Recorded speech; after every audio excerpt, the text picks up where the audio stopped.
Gugupitan nila ako.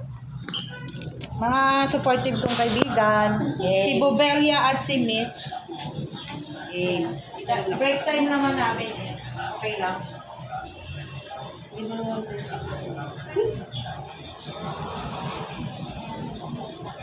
Kasi nakatikwas ko. kaya nga sabi ko, di ba ba sa inyo kung Ito yung ginugupitan na ano, yung matapang.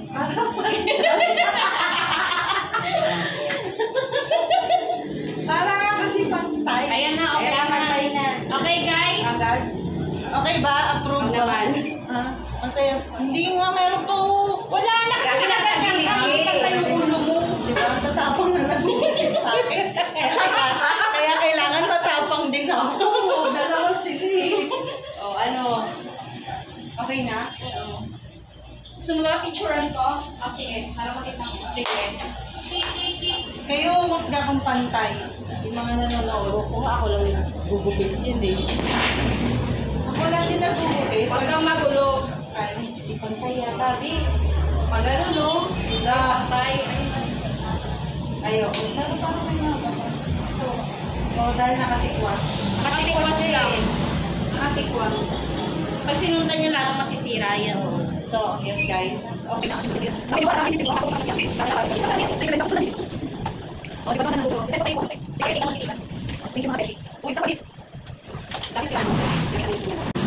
Andito ulit kami sa kainan at parlor ni Tata.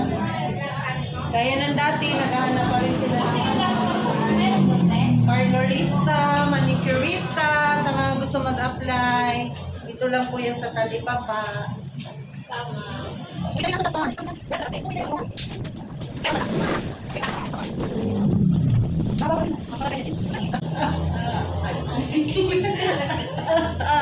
Ang gupit talaga.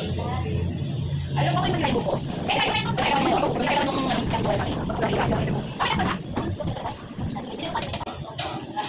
So, yun na guys. Tapos na aming gupitan. Nag-iisip kami ng gagawin na. Magtitiktok kami.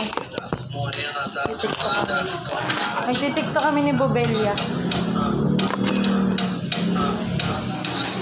Qual estilo de mulher você gosta?